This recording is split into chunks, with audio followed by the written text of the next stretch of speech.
Good morning, everybody. We're back here. How not to get ripped off by a car dealer team. Doing this for a long time. We're live. We're right here in the studios in North Palm Beach, Florida. The True Oldies stations. There's several in South Florida. But we also stream all over the world. We have Facebook, facebook.com/Earl on Cars. And we have youtube.com/Earl on Cars. So a lot of ways you can stream us or listen to us. We hope that you listen to us for a while. I don't expect you to listen to us for the full 2 hours because we're running from now. That's about 8 a.m. Eastern Time to 10 a.m. Eastern Time every Saturday, 2 hours. Mainly talk. It's live talk, which is exciting. There's just not a lot of that going on now. There's so many other areas of entertainment. But I don't think live talk will ever die. I mean, there's nothing that can match it. It's exciting. It's fun, educational. It's real. I mean, you can't, if you play the game honestly, which we do, we don't screen our callers. We don't ask them, what are they going to say? Or are you happy? Are you mad? Do you have a constructive criticism? Or you just want to tell Earl he's stupid? We accept all calls. And we get mainly very good calls. In fact, the calls we suddenly realized have been the backbone of this show. We literally learn more from you callers than I think that we teach the people that are listening. Extremely educated, well-informed people from the streets of the USA and around the world. We hear experiences at car dealers that are very educational to everyone listening. And we have advice and suggestions, criticisms. So we prioritize your calls. I'm going to give that telephone number out, and we hope you have time to call us. Please write it down because I know you're not going to want to call us right away. But you know, if you tune in and tune out sometime before 10 a.m. Eastern Time, call us at 877-960-9960. That's 877-960-9960. And you can make a note if you have something on your mind and call in anytime during that time. We prioritize your calls, and we have other means of reaching us, which I'm going to give you the information to in just a minute. But the calls, whenever they come in, Nancy Stewart is sitting to my left, and she just did what I was going to say she would do. She tapped me on the shoulder because we have a live caller. Good morning, everyone, and welcome. We have John from Palm City. Welcome, John. Good morning. Good morning. I want to discuss a topic that Nancy spoke to 2 weeks ago. She touched on it, and it's amount of car insurance and the way it's going through the roof. It's unbelievable. It's not only on a car, it's on a house. It started in California, and it's spread now to all of the state of Florida, and companies like Farmers Mutual and AAA have pulled out completely. And the reason that they stated on it are several. One is the cost of new replacement parts on a car if it's hit or stolen. Two is stealing, theft. Theft is out of sight, unbelievable. And naturally, the availability of replacement car, replacing a leased car while your car is being fixed. But here's what I want to say. The number one thing is car theft. And I've been there. I hope nobody has the experience that I did. When I lived in New York, I came from a flight at LaGuardia Airport, and I, with the luggage, came to pick up the car, and it was gone. It was gone with the wind. Wow. No sign of it. Had to take a cab home. And it's unbelievable what's going on. Memphis, Tennessee, there was 11,000 cars stolen in 2022. That's twice as much as 2021. They had to actually set up a sky tower in the heart of town with the police look overall, like a overall view. It got so bad. Columbus, Ohio is another one. Tremendous theft. Buffalo, New York. It could go on and on. Minneapolis. It's unbelievable. And one of the big guilty people was Kia and Hyundai. Kia and Hyundai had a problem with stolen cars 3.8 million Hyundais that were available to be stolen, 4.5 million Kias. It's been corrected with software updates, but the attorney generals of 17 of the United States had to sue them to get the recall on those cars. So it's completely out of sight. It's unreal. I don't know where we're heading because the car insurance renewals, especially, are so high. It's just unbelievable. And I just want to ask. Another thing too. 2 weeks ago, if you saw the fire in Newark, New Jersey, on the Italian liner, Yeah. that had 1,200 used cars were being shipped out, completely out of the United States to who knows what countries. And this is another problem that's going on. One of my 3 cars that was stolen, they were all Toyotas, were found on the way to the Throckneck Bridge in Queens. They ran out of gas on the expressway, and they presumed that it was being taken out of state or out of the country. But I just want to mention, and I want to, we're back to the old bars on the steering wheel. I want to see if Rick recommends using that or what he thinks about a deterrence that we could prevent from the stolen cars being done. If you got 2 identical cars sitting side by side, and one of them has that big old steering wheel club locked on the steering wheel, that one's going to still be there because it takes more time to get to defeat that. Sure. And they're going to go for the easier car. So yeah, I totally agree that those can be worth the money to get them and use them, but you got to remember to use it. Well, that's a great suggestion, and it's not just the club, but any theft deterrent that the potential thief thinks is on that car is going to make him go to the car beside it that has nothing. I mean, you can have glass etch, you can have a artificial sticker that says this car protected by GPS, and as long as why should they take a chance? Why not take a car that's totally unprotected and they're sure of it? So I think that's a great idea. You don't have to spend a whole lot of money on theft deterrent. Just put a sticker on the car saying it is covered. A lot of companies used to sell these little devices that you could kind of wire it in and have a light that would show up on your dash. Oh, yeah. That would just sit and blink, and that's all it did. Yeah. But it made them think that Yeah. you had a car alarm, and if the guy next to it doesn't have that, obviously they're going to go for the easier target. It's like security cams around a home or a business. You can go on Amazon now and you can buy a fake security camera that looks as authentic, maybe more so than a real one. And you put those up, they cost maybe $10 a piece instead of $100. And people think you have security cams. They rob your neighbor's house instead of yours. Yeah, Sure. exactly. There was a time that I didn't get out of my car unless I put that locking bar on my steering wheel. There was a time when nobody got out of their car, almost nobody, and they did the same thing. My favorite thing I always heard about that was somebody would say, "Oh well, they can take liquid nitrogen and pour on the lock and break it with a hammer." That takes some I think- time. Well, I'm just wondering, He's how walking many around. people wander around with liquid nitrogen on them? I mean, Professional I've never thieves. had any of that in my life, and I'd love to play with some. That's a good one.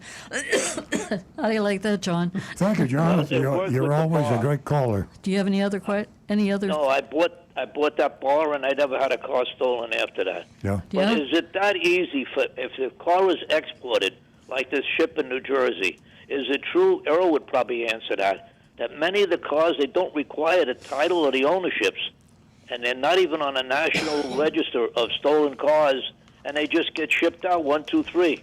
Is there any truth in that? Yeah, there's the few serious problems we've had in our dealership, and it's been a long time, knock on wood, but professional thieves, they do exactly that.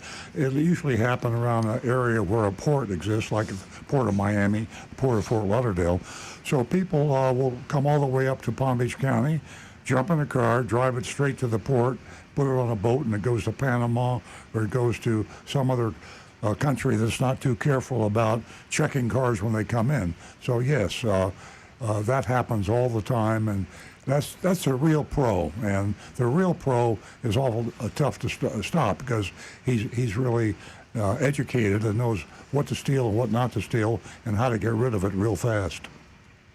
Well, everybody be cautious. The bar is a good example to use. Exactly. Thanks for the call, John.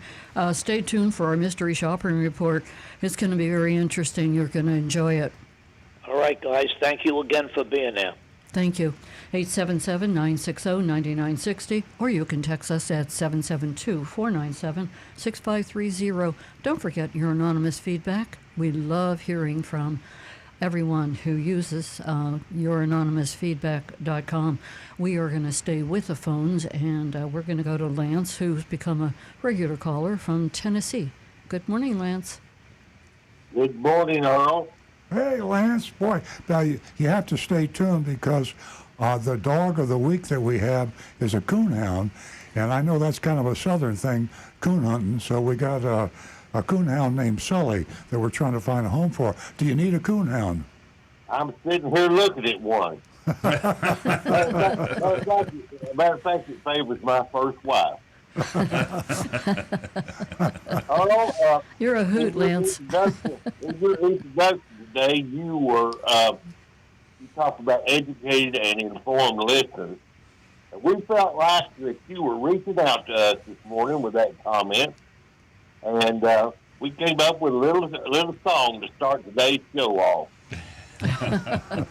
Let's hear it.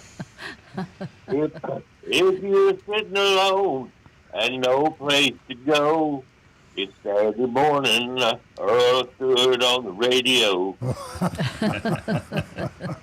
You mind if I save that audio clip? We can use really that good. on our introduction. We'll use that for advertising if you'll sign off on it. That was really good. Well, I'll sign anything. I do too. I listened to the interview of the current president of the Ford Motor Company on CNBC this week, and he certainly is changing the face of Ford. Mm-hmm. I'm not exactly sure it's for the best, and I think that Ford is facing a revolt in dealers. You know, everybody in this world is not comfortable buying a car on the internet. Yeah, a lot of people aren't. You're absolutely right. It's a generational thing, and when old guys like me die off and nothing is left but the young folks, everybody's going to be using the internet. But I think if you're born in the 40s, 50s, or 60s, the whole idea of committing your hard-earned cash via a smartphone or a computer leaves a little chill. You know, you're a little bit nervous, and you're absolutely right about that. And you know, Lance, it gives you, it gives some of us some protection, and it gives us control to go to the internet. But myself, you know, maybe it's my age. I don't know. I would rather go into the dealership. Yeah, pick the product off the shelf, put it under your arm, pay for it, and go home. It's a simple thing to do. So a lot of people still feel that way.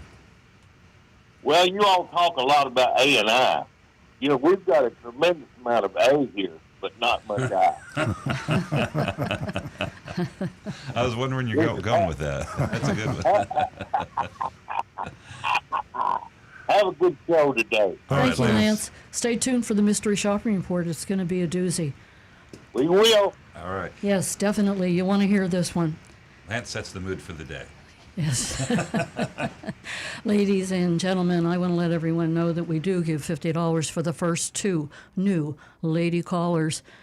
Ladies, give us a call. Let us know what your experience was in service, sales, lease, or if you just want to call and say hello. We'd love to hear from you, and it's a win-win situation.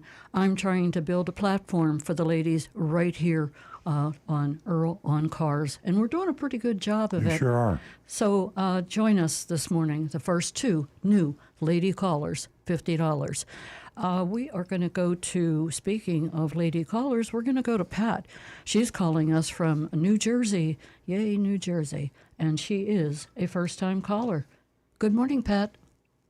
Good morning. Welcome. How are you today? We're great. Thank you. Nice to hear from you, Pat. You just won yourself $50 this morning. And when Wow. we're finished talking, if you would like to stay on the line and get your contact information from Jeremy, it will allow me to send you a check for $50. Wow, thank you so much. You're welcome. I wanted to ask Earl a couple questions. I have a 2008 Prius, and it's I have 176,000 miles on it, and the main battery is still it keeps charging up. It never seems to let me down. I was just wondering how often I should get my car tuned up. Well, that's my answer, but I'm going to turn this over to Rick. My answer is check your owner's manual, and they will tell you exactly when. Rick, what's your comment?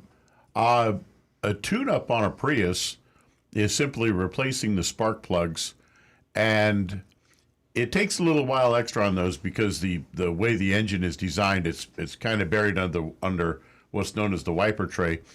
So the cost on that, let me get my head around the numbers here.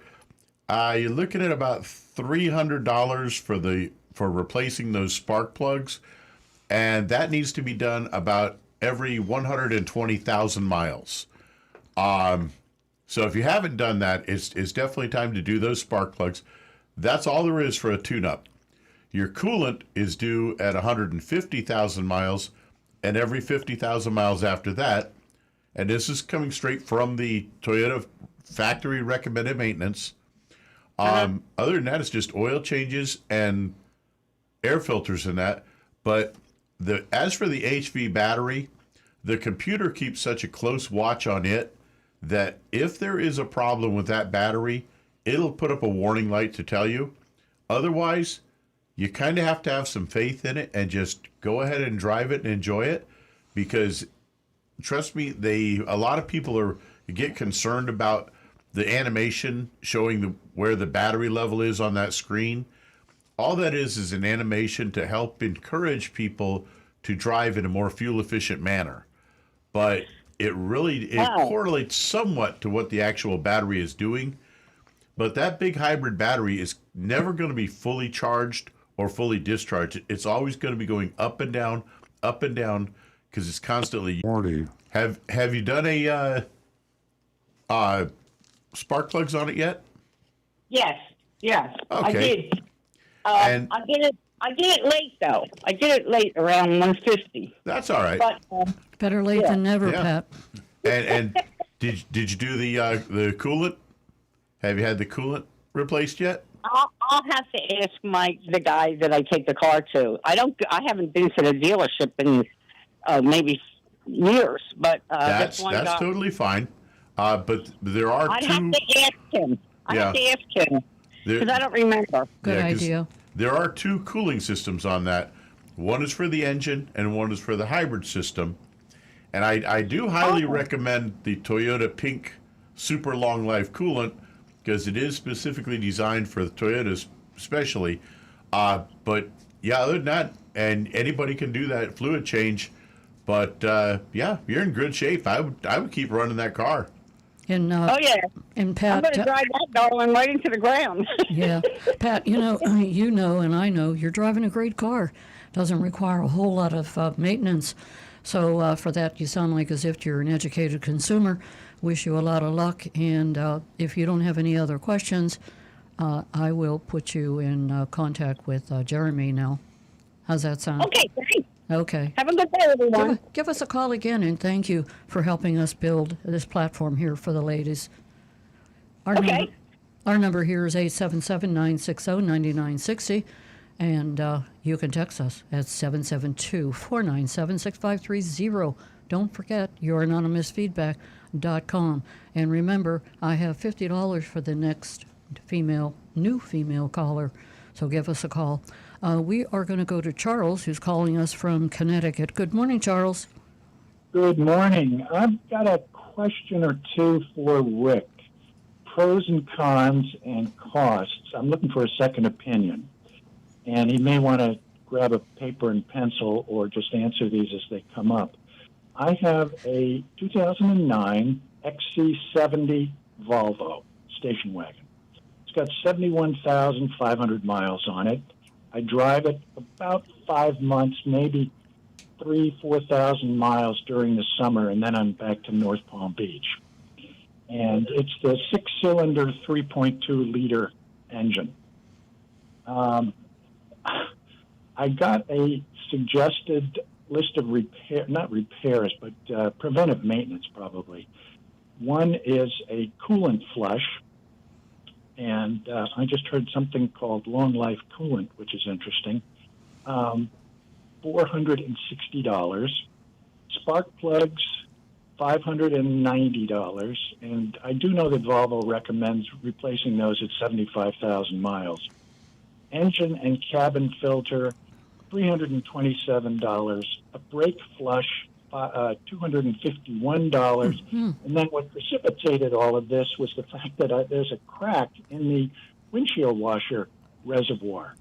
And I don't know if that's just a tube that runs there or if it's the actual reservoir. But anyway, net cost $2,275. Wow. And I do, Goodness gracious. I do plan on keeping the car because it's solid. There's no rust. 2009 Volvo station wagons seem to me to be a pretty solid keeper. So I hope you're not throwing up there, Rick. No, I'm sorry. I just had A little bit. Hey, Charles, we all there are. was a moment there when you hit me with the air filter cost. We're gasping. That was like, wow. Okay. Yeah. Where did this happen? Is this in start- Connecticut? Yeah. This is up in Connecticut. This is not back down in Florida. Yes. Okay. I'm not super familiar with the prices on Volvo. However, the coolant flush, I would check the owner's manual for your recommended maintenance and see if that's a Volvo required thing at that time. Because like Toyota says, at first one is due at 150,000. And the super long life is simply what Toyota calls our pink coolant. And so I would check and see what Volvo uses, in their recommended How much maintenance. was his? What did they charge him? Like 300. 460. Yeah, Charles. 460, Charles. yeah. The bottom line is, if you haven't checked your owner's manual, you should, because don't buy anything from an independent repair or a car dealer repair that is not in your owner's manual recommended by the manufacturer. So, Absolutely. I would go with that for the spark plugs and the coolant, and check and see if that brake flush really needs to be done. As for those air filters, go on YouTube and look that up, and I would bet that if you can't handle replacing it yourself, you can find some young guy nearby that can watch that YouTube, replace those two filters, and it shouldn't cost you more than, even if you bought the filters from Volvo, it shouldn't cost more than $100 for the parts. And normally replacing air filters is about a 5 to 10 minute job. Even a cabin air filter, some of the worst ones I've seen, the hardest there are to do, they take 10 to 15 minutes. $300 and some odd dollars for Charles, two filters is nuts. Go to Consumer Ridiculous. Reports. Okay, check your Consumer Reports. I have them pulled up here. Just put in Consumer Reports car repair, and they have a advice for you. You put your zip code in, you tell them what car, year, make, and model, and they will tell you the recommended independent and dealer repairs, and they will also give you an estimate of the fair price of whatever operation is recommended. So Consumer Reports car repairs, and put your zip code in New Jersey where you're located. They'll give you the place that are honest, trustworthy, and have fair prices, and tell you what those prices would be. Yeah, because That's very online, helpful. a What do you coolant think flush should be about about $200. For a Volvo, the Coolant average is flush is about $219. 200? $219 for the $219. coolant flush, yeah, is the average. Oh, okay. Yeah. Well, I mean, I'm thinking that the car is at this point 14 years old, so it's probably time to get the coolant out of there and replace it. And every now and then, Rick, I've noticed that when I start the car up, it will misfire for a few seconds. So I quickly turn the engine off and start it up again with no problems. And I'm guessing that may be related to the spark plug's age. Who knows? That can certainly be if they've got a little bit of fouling on the spark plugs. Or I have seen some engines that when they sit for a while, a little bit of oil or coolant can seep past some of the seals and slowly go down into the cylinder, and you'll get just a small amount in there. But when you first start the engine after it's sat overnight, it's got to burn that off, so it can make a little misfire or even some smoke for a first minute or two. If that's all it's doing and it runs normally and smoothly once it's warmed up a little, I wouldn't be too concerned on it. I would just keep driving until it gets worse, for the main reason being that an older car like that, you don't want to put a whole lot of repairs in it because you're not going to really see a big return financially in the value of the car later. But you also don't want to waste a bunch of money on it and trying to fix things that really don't need to be fixed on a car that you would rather, trade in later or sell later. It's not going to change that value very much. I would just keep driving it and get the best use you can out of it. Well, speaking of continuing to drive it, I'm wondering if there's anything else that you'd recommend, like belts or hoses, because I don't want to be stranded along, who knows where, with a busted belt or something like that. I go with a visual inspection. If the hoses aren't leaking, they're good. If the belt doesn't have cracks in it, it's good.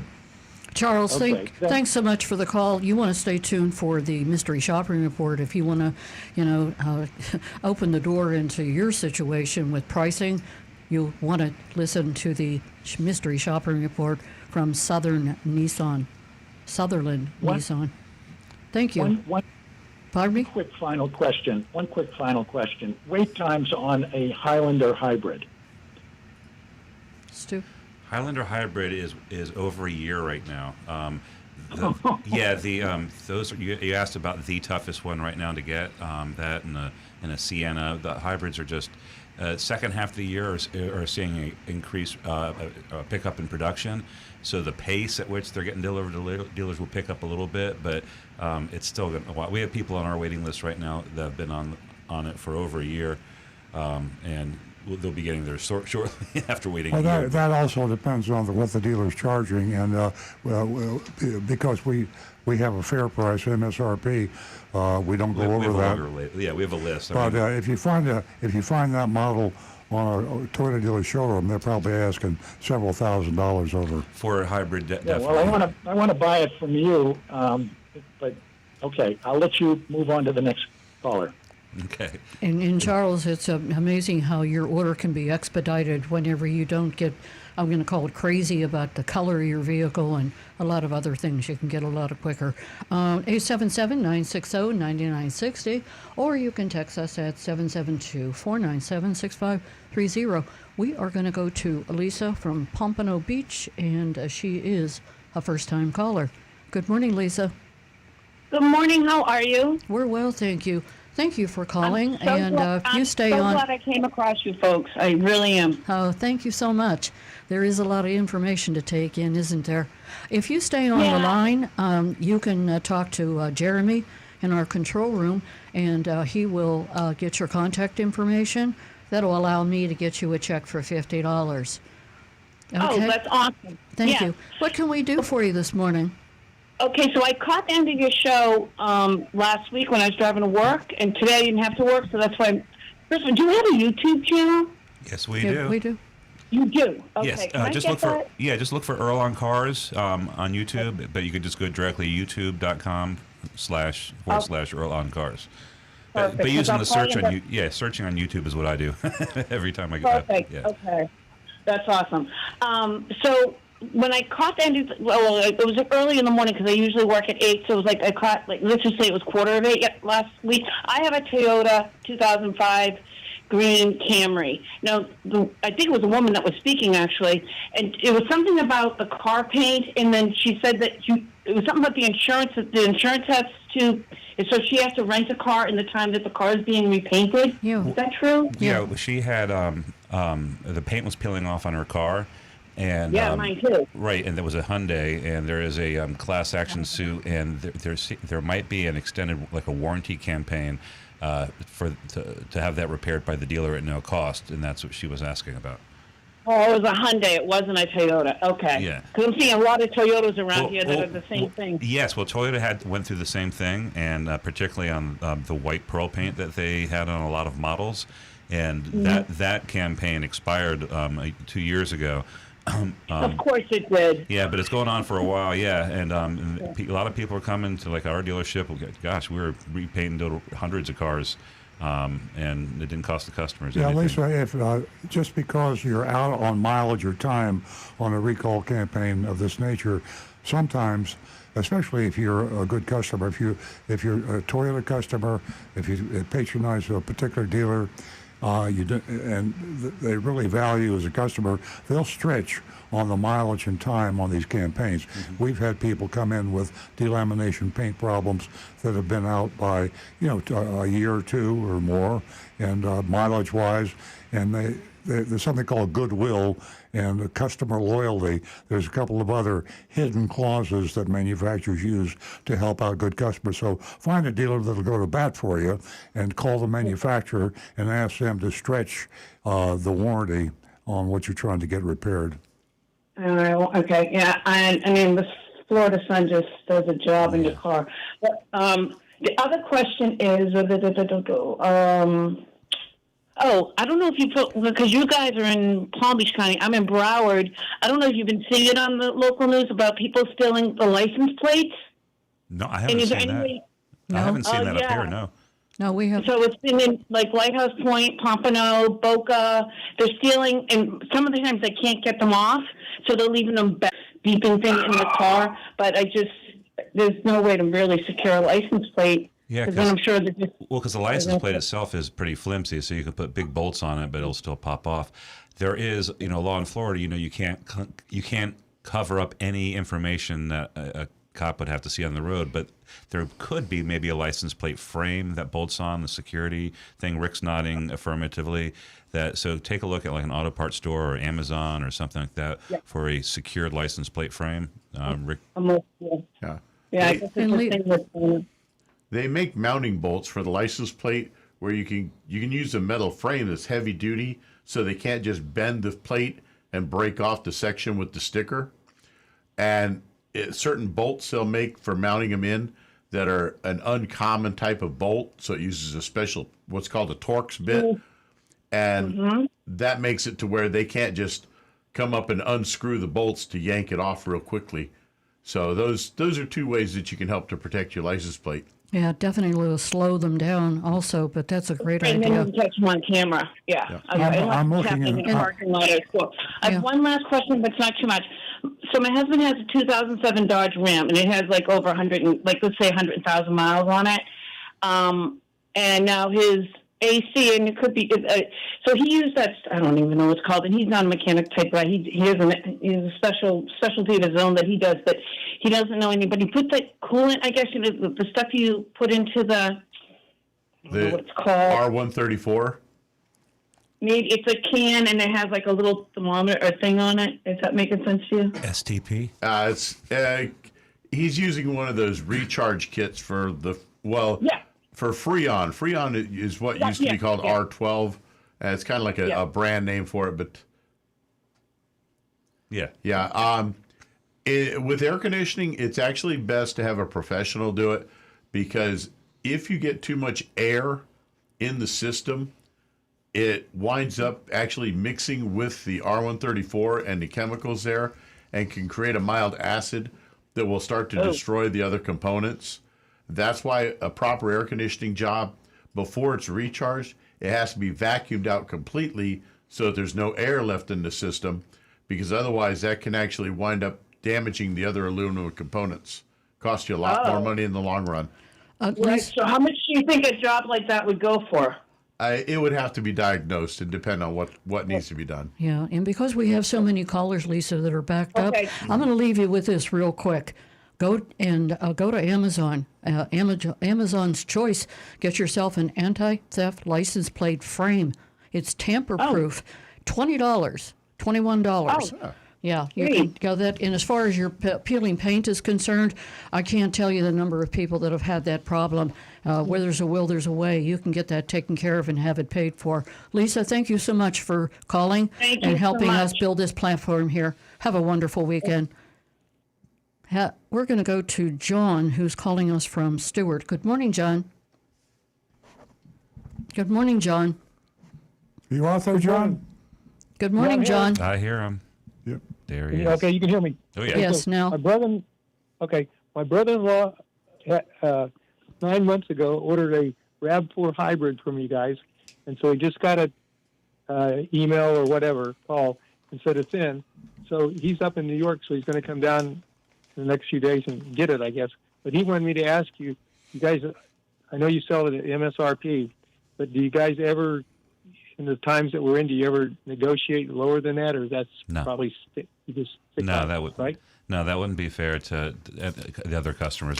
It's a one price system. Even before this whole crazy inventory system, before the inventory dried up and everybody's waiting for their cars. Back then, our one price was much lower. But we That's just what I thought. now. But here's the thing: his is already in. But whatever the market is right now, we will never go over MSRP. And when the market goes to MSRP, we will be lower. Yeah, eventually we will adjust prices, hopefully downward, because that'll mean that the fair price is below MSRP like it used to be 3 or 4 years ago. Sure. So when that time comes, we'll be adjusting our price. But we basically sell every car at the same price, the lowest price. We don't. The President of the United States is going to pay the same price as As your brother. as my brother. Yeah. Yeah. Okay. That's cool. Hey, one more quick question. My neighbor, because it kind of piggybacks on that one guy that's wanted to pay all that money.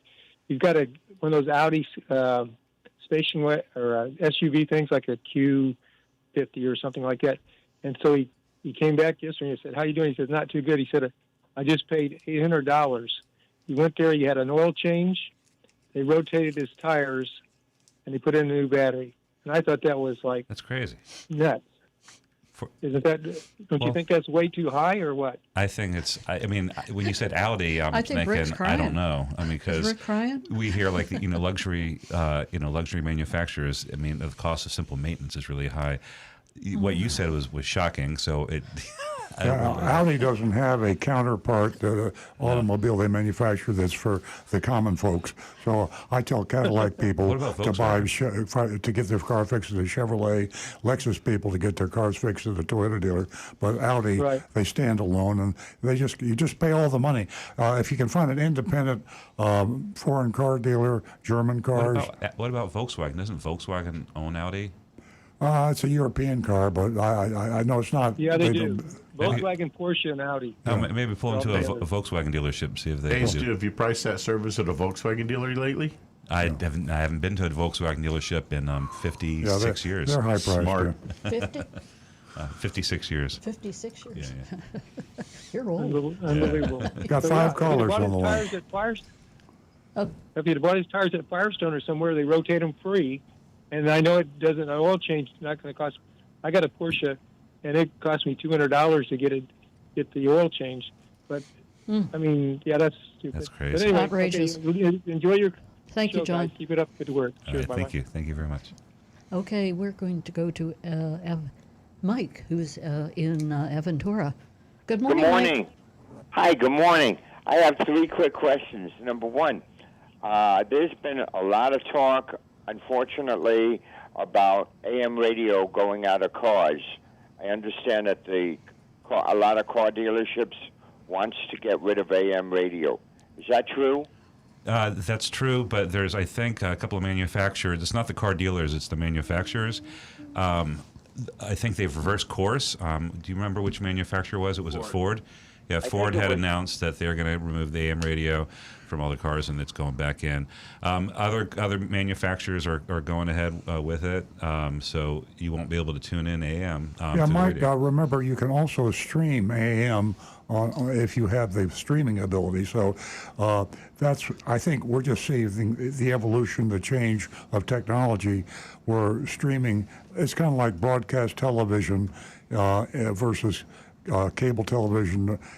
People are streaming more, and the TV channels are going broke because people are going to Netflix or Hulu or someplace like that. So probably the next car you buy will have that streaming capability, and you'll be able to stream it. A lot of the guide dog schools and a lot of the places are against the electric cars because they don't make any noise for blind people like myself crossing the street. That's true. The hybrids, anytime an electric vehicle is mandated that they have to make a sound, each manufacturer has their own sound, but it's used kind of like a low whining. It has a mechanical sort of sound. Rick and I joke around and say it sounds like a scary chorus because it has a howling aspect to it, but that is true. Howling. Wow. I would definitely, you know what, if I needed to get a car, I would definitely get a car from you. Only I don't have a girlfriend yet to drive it, but I'd love to get a car. Yeah. You might meet one at the dealership. Yeah. And Mike, I have to wrap it up. Do you have any other questions? Yeah. One more thing. Do your radios in the cars have knobs or just a screen? That's a good question. Most of them will have one knob, and it's a screen and touch and push buttons.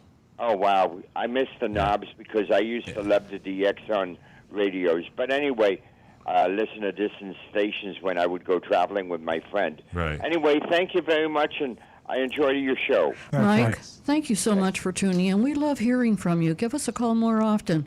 Okay, thank you. We know exactly who you are. Okay, we are going to go to Marty. He's one of our favorite callers from West Palm Beach. Good morning, Marty. Good morning. How's everybody doing? Great. We're talking fast. Yeah, I'm going to give you a fast question. Okay. I intend to buy my wife's CRV in a few months, and I want to know, once you buy the car, the title obviously is in the name of Honda, the Honda company. Right, her lease. So do you have to take all the paperwork that they send you once you buy it? Do you have to take it to the DMV to get it put in your name? If you're doing it on your own outside the dealership, yeah. If you do it through the Honda dealership, they'll take care of the transfer for you. Yeah, but they're going to charge you for that. That's the problem. Yeah, probably. They charge you for everything, Marty. They shouldn't. They didn't used to years ago, and then when the junk fee craze stopped, that became one of the favorite loopholes. They call electronic filing fee, or Right. they make up fees. It's profit. It should be overhead cost, but they try to charge you twice. Yeah, Ed Morse, who has your back, they want $999 to do that. Wow. So I could go to the DMV a lot cheaper than paying $999. For sure. Now, Morse has got your back. Yeah, I'm trying to think of a play on that phrase. I'm going to come up with a good one. Oh, good. Right. Now, the other Got your question bank, I have maybe? is, Ed Morse has got your bank. let's say when you get all this paperwork, you don't go to the DMV, but the car is registered in your name. Will you keep getting your registration if you never go to the DMV, but you pay more for a leased car? So the DMV still thinks it's leased, but you're going to end up paying more, right? Every time you get your registration. If you don't bring it into the DMV, the paperwork. you have to, because at the point when the lease is expired, that car is either going to go back to Honda or you're going to buy it, and when you buy it, it's going to change title.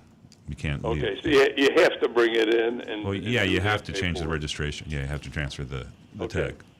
Now, one other thing is, if I had it where they send it to me, and all of a sudden 5 months from now, you had a Toyota that I wanted to buy, could I just come in with all that paperwork to you and buy the Toyota, or do I still have to go through the rigmaroles with the DMV? No, if you just turned in. I'm not following you exactly. If you turn in the lease and you buy the Honda, I'm buying the car. You buy the Honda and then you exactly. And I want to trade it in the next day once I get the paperwork from Honda. Yeah. You could. You'd be riding, that day on an invalid tag, but you could get. Yeah, that could happen. We wouldn't have to ever title or transfer the tag to the Honda. Okay. Well, I mean, actually, let me think about that a little. We'll get into other callers, and if I come up with a different answer, I'll keep listening. All right. I'll announce it. Well, I know they have my back, so They now got more I'm than definitely driving. I'm driving out and doing it myself. All right, do that. That's better. That makes more sense. All right. Unless things change now, leases might be better in April again. But I doubt it. I think they will be. Well, I'm an optimist. I think things are going to change by next April. So We'll there. see. I have to disagree with you because they're making too much money the other way. For sure. Okay. All right. Thank you, Marty. Have a good weekend. Great to hear from you. We're going to go to Phil, who is calling us from Jupiter. Good morning, Phil. Yes, I was reading an article. I've got a 2017 Chris, and I was reading an article that said you should change the oxygen sensor. And I went to ask for Rick. I said, is that right? Or what is an oxygen sensor? If you get a check engine light on and the code says that the oxygen sensor, or they're now called air-fuel ratio sensors, if the code says that that's the bad component, then yes, it should be replaced. Otherwise, nope. Never. If it ain't broke, don't fix it. Real quick, the sensor goes in the exhaust pipe and it determines how well the engine is burning the fuel, and it tells the computer whether it needs to adjust more or less fuel for the amount of air coming into the engine. Oh, okay. Yeah, and my other question is, I was reading this article by the CEO of Toyota saying that they're looking into ordering cars directly from the dealer. Have you all heard anything about that? Nothing officially. I mean, you mean directly from the manufacturer? Yes, I mean from the manufacturer, correct. No, I haven't heard anything about that. I seriously doubt that, Phil. I have to say that I think that's in the minds of all manufacturers. In fact, my recent blog that I just wrote, The Nature of the Beast, why car dealers take advantage of you, I wrote about that issue, and the manufacturers secretly want to sell cars directly. They see the success that Tesla's having and some of the other electric vehicle manufacturers. The electric vehicle manufacturers, because it's almost like a new product, were able to get around a loophole to get through the state laws that require that all cars be sold by dealers. But the manufacturers would much prefer to go direct because the car dealers aren't doing the job for them. And but I can almost guarantee you, Toyota would not make that public statement. Now, in the privacy of the boardroom, when they're talking about what they'd really like to do, they probably have a master plan. But we dealers don't know about it. Officially, I was looking at as recently as April, Toyota's officially they said that is not in any of our plans. They're not going to do it. No, if they were honest, they would alienate the dealers. And the dealers are very powerful. I mean, you think, well, General Motors is powerful, Toyota's powerful. You take all the car dealers in the world and you put them together, and they're very well organized, and they make a lot of money, and they have a huge number of PACs, Political Action Committee, and they are, lobbying-wise, they're like big insurance. They are really powerful. So the manufacturers want to keep us car dealers happy, and the last thing they want to say is let it leak out that they're thinking about selling directly and eliminating us as the retail arm of their business. Oh, okay. Well, thanks for the information. I appreciate it. Thank you, Phil. Give us a call again. That column that Earl wrote, I'm going to tell you, it's fantastic. You definitely want to take a read. It's filled with a lot of information. Earl just takes you from the beginning to the end, and why there is so much deception. That's nature of the beast. And I love the graphics, why car dealers deceive you. Scary. It scared Josh.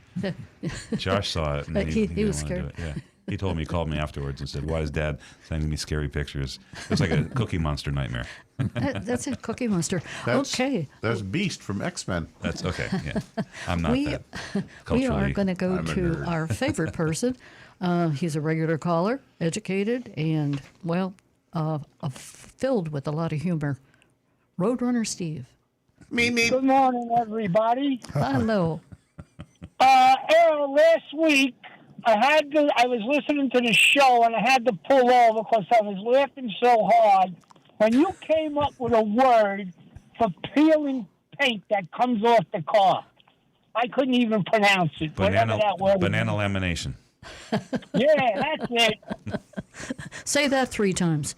No, I can't. What I wanted to ask you about, I read a little article about Tesla electric cars, that they go in for less service.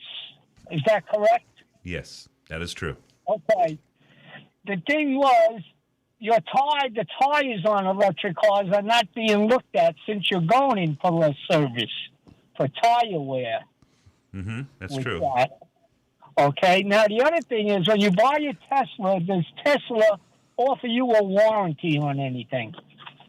I think I don't know what the terms of the Tesla warranty are, but yeah, there is a manufacturer warranty. It's competitive. I think it's 3 years, 36,000. Yeah. It's a very comprehensive warranty, competitive with all the other manufacturers.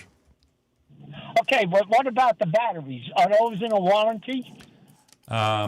I think so. So it's a 4-year, 50,000-mile basic warranty, and then the powertrain, which there isn't a powertrain, not in the conventional sense of a powertrain, is 128 years. That should be an unlimited warranty. I'm going to say, no powertrain. I'm just going to guess, and I'm sure people can correct me, is that powertrain has to do with the motors and the battery. Okay, that unlimited, is that onto an extended warranty?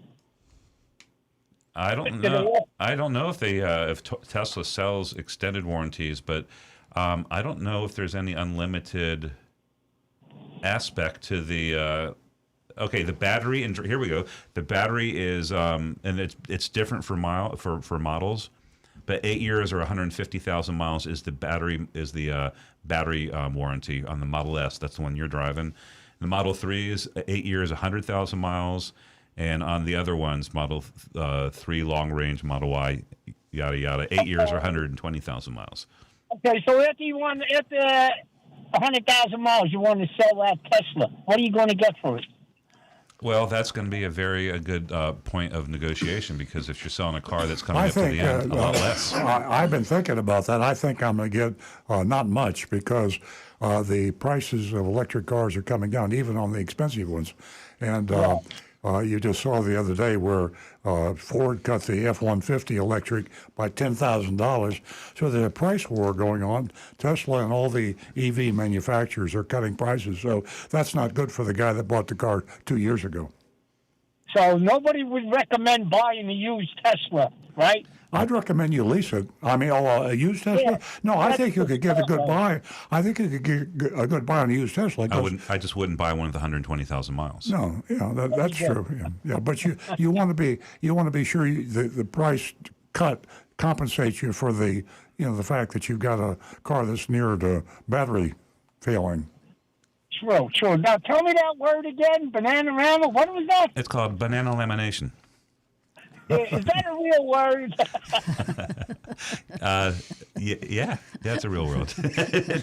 Lamination, delamination. I'm going to look in the Landrill's dictionary to look that word up. All right, go ahead. Sounds almost like a medical condition. Yeah, that's what it sounds like. Banana delamination. And thank you for your answers. Thanks, Steve. Bye-bye. Nice to hear from you, Steve. At the halfway point, we've got the Big Dog Ranch coming in, bringing in Solly. Solly is a coonhound. Yeah. Yes, Rick. One quick note on the Tesla thing there. Donovan just came in. He says he mentioned the same warranty that Stu did, and he says that Tesla also does sell an extended 2 years additional warranty. I don't know whether they would extend the mileage or not. And he says the battery and drivetrain are covered for 8 years, and 8 years is the minimum by law. California is 10 years. Okay. Great information. Okay, folks. Thank you, Donovan. You're the man. I love this guy. He's awesome. He's amazing. He really is. He knows it all. As I was saying earlier, just a couple of minutes ago, we have the Big Dog Ranch Rescue bringing in Solly as a coonhound, and he is a Georgia boy. You're going to love him when you see him, so stay tuned for that at the halfway point, and then we'll get to the mystery shopper. But you don't want to report. adopt Sully if you have any raccoons in the house. Right. Or maybe if you would to or get if rid you of the want raccoons. Or if you want Well, raccoons. wanted raccoons, right? then- yeah. Absolutely. Hey, 877-960-9960. We're going to hear from Stu and Rick. All And you can also text us at 772-497-6530. Your anonymous feedback. Don't forget, www.youranonymousfeedback.com. We are going to go over to Stu. Yeah, Rick, we're going to hear from Anne Marie. Anne Marie, good Yes. morning. She says, good morning. Good morning. I realize that production isn't back up to pre-pandemic levels, so that may affect your answers. Number one, what are the best-selling vehicles at your dealership right now? RAV4's number one selling car, followed by Camrys, Corollas. Those are the RAV4 hybrid or just RAV4? And gas RAV4. We sell more of them just because we can get more of them. Toyota's combining the two. Eventually, they're just going to call them RAV4, starting in 2025, I think, or maybe even next year. But it's RAV4 is the top selling vehicle. What vehicles are least in demand? That's easy. The BZ4X, that's our electric vehicle that we have one that's still sitting there. Other models are like Sequoias. They're not like the really big SUVs. That's everybody wants. why don't we discount that car? Huh? Why don't we discount it? Because we don't have them. Oh, I It's thought not you like we said it's just sitting there. I thought you said we had one. Oh, the BZ4X. Yeah, BC4. Oh, because we'll sell it. Okay. We'll sell it. That's what you do. Or trade it for a RAV4. Yeah. No one's going to do that though. Hey, will you give me that RAV4? I got a BZ4X. What is the most popular features that your customers want? Blind spot monitor. That is by far the most requested feature. It's a safety feature. It's standard on some models and higher end things, but it's one of the safety features that's still an option on the lower end. Yeah, the original blind spot monitor was the backup camera, I guess, in a way. Kinda, yeah. And now it's expanded. So, yeah, I love my Tesla because it has cameras all Everything. over the place. Right. Well, it's autonomous, so it has cameras everywhere. Yeah. And I can just sit in my seat driving, and I can see everything around me. I can see further ahead through the cameras because the cameras are mounted over my head, and I can see. You know how you pull up to a stoplight and the truck in front of you prevents you from telling whether it's red or green? The camera on top of my Tesla tells me, and even though I'm right behind the truck. Or the ones where you pull up to the stoplight and it's so high in the air and so close to the intersection that you can't see it. You're craning your neck to see it. Exactly. Yeah. What I love about the Tesla, and I think that since more cars have more cameras on it, that's a great feature, is that little chime that you get when the light turns green. Yeah. It recognizes it. So if you happen to be, you're not playing on your phone, of course, but if you have to be not looking at the light and you don't want to get that beep behind you, the light turns green inside the car, it goes, bong. Yeah, that's really a great feature. It's like a little one that I really like. And on Squawk Box this past week, somebody was talking about these features that are on this the screen, the panel, the yoke, and what a distraction! And that Elon should think about revising. The guy in the car behind you loves it too because these idiots that sit there and don't start, and the light goes up, and you're in a hurry, and they blow the horn at you. That's a good feature. I'm going to embarrass my brother Josh. He didn't notice the light turning green all the time, so I politely just go. I like that. And it's kind of funny.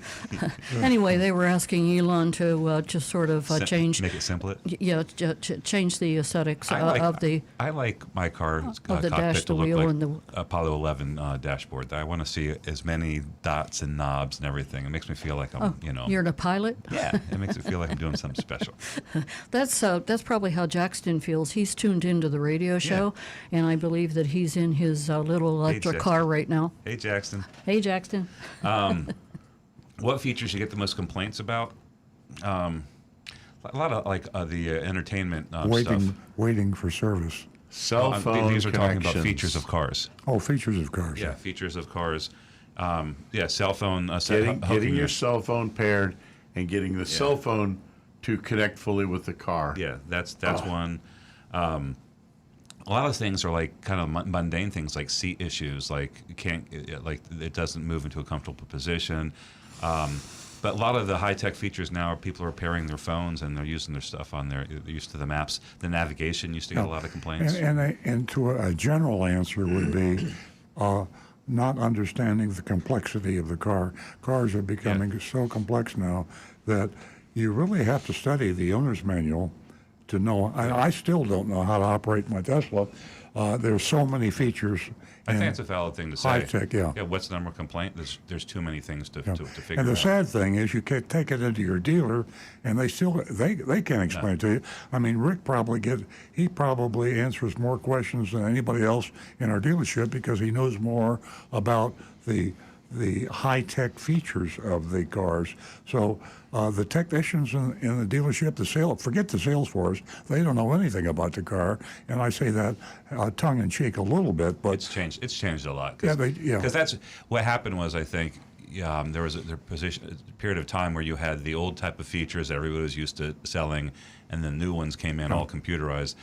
That's pretty much all there is now. So everybody's forced to. It's like anything else. The experienced, dedicated, good salesperson does have a lot of knowledge about the car. Yeah. But people there's a start. range. There's you a got range. new salespeople. The guy used to be selling Kias. Now he's selling Hyundais, or the guy selling Hyundais is selling Toyotas. It takes a long while to learn these very complex machines. You got the guy that's been there for 50 years, and he didn't know about Bluetooth. Yeah. Honestly. We have a text from Marty. He just wanted to correct you from last week, Earl. Ferrari sold 13,221 cars in 2022. Who did? Ferrari. Oh. Enzo. Yeah. I knew it was a small number. Yeah. What did I say, 130? Well, I guessed. Listen, he said 13,000. I said, I went 10,000, and you said in the hundreds. All right. I love admitting when I'm wrong. Yeah, and you know what? And it's fun for us to tease you and correct you because you're the boss. We get to tease you. All right. I think there might be one. There is an anonymous feedback. It says, Earl, you keep talking about a chip shortage. The old chip shortage. I'm making air quotes. Chip shortage line. Right. There's no longer a chip shortage. LOL. This is merely the new excuse to get us to pay more for a car. There still is a chip shortage. It's improved drastically. The reason I know there's a chip shortage is because big banks like Morgan Stanley, they're making forecasts on huge amounts of money for a lot of rich people, and they're basing it on the information, their research into the industries. And I just read a Morgan Stanley report that the chip shortage is abating, but it will continue into 2024, but continuing to getting better. Yeah. So the manufacturers are a different animal than the dealers. And the manufacturers, the name of their game is high volume and market share, and they still feel that way. It's kind of a primitive way to look at life and business, but that's the way they do. Honda's got to outsell Toyota. Toyota's got to outsell Ford. Everybody has got whoever's ahead of them in line. The manufacturers want to be number one or number two, where they have a place in the pecking order that they feel they must be. And they just shove the cars down the dealer's throats when they're available. And they love to do that. So when they're not shoving them down the dealer's throats, that means they can't build them. But I promise you, there's not a manufacturer out there that's holding back on production on purpose. They want to build every car they possibly can. Now, the dealers, on the other hand, they'll hold you up and they'll charge you a huge amount of money to buy a car. But manufacturers, their profits baked in when they sell it to the dealer. When Toyota sells us a car, we don't negotiate. That's the price of the car. That's the price you pay, or you don't get the car. So, and if they want us to take a car, most car dealers, we don't succumb to pressure, but a lot of car dealers do. Most Toyota dealers do. And Toyota, if they had too many cars, they look you in the eye and say, we have 100 cars allocated to you. We sure hope you'll help us out. Yeah. And if you don't help us out, you wonder, what are they going to do to me? And that's the reason car dealers typically have way too many cars. That's right. One just came in, anonymous feedback from someone we know, from Agent Sprinkle. That's one of it. She's Agent Sprinkle. remember. You just had a call from someone who said they had ordered a RAV4 hybrid 9 months ago from you, and it has arrived. I ordered a RAV4 hybrid 10 months ago, and it has not arrived. What gives? Well, it's not all RAV4 hybrids are the same. There's color, equipment, and trim level, and some come in easier, like Nancy mentioned before. Customers that give a wider range of color and equipment or even trim levels. They just get me a RAV4 hybrid. I don't care what it is.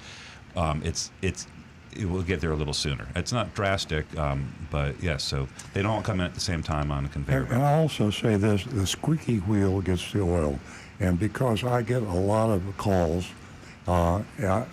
People call me about these things.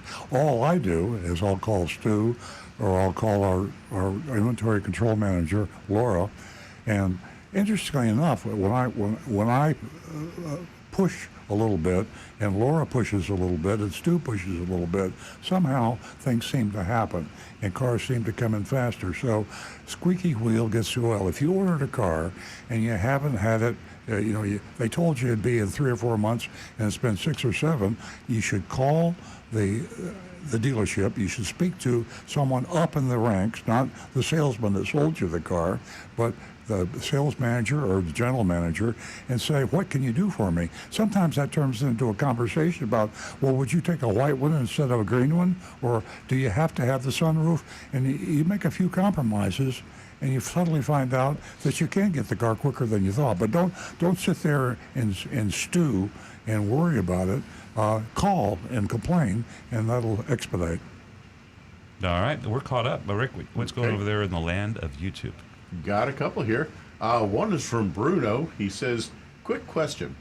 I bought a new car a couple months ago, but recently I've been loving the Supra 3.0 Premium. Could I sell my car instead of trading in and negotiate the value for positive equity? Negotiate. Can you repeat that again? I didn't understand it either. Yeah.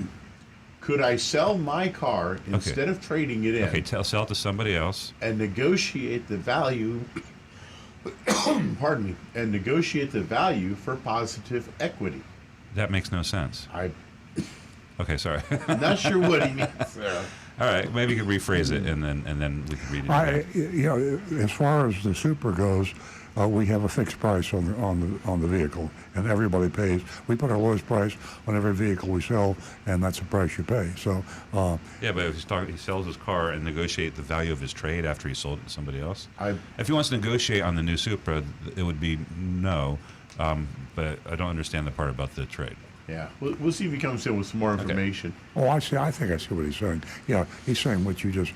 He's saying negotiate because he had negative equity when he sold his car. He'll sell the car, and it cost him money because he had to pay the car off, and he wants to pick that up by having us discount the Supra. No. Answer is no. Right? Yeah, And this one from Casey up in, I believe he's in East Tennessee. Yep. It says, why when you call a Toyota dealership to get your car serviced, they always ask, did you buy the car here?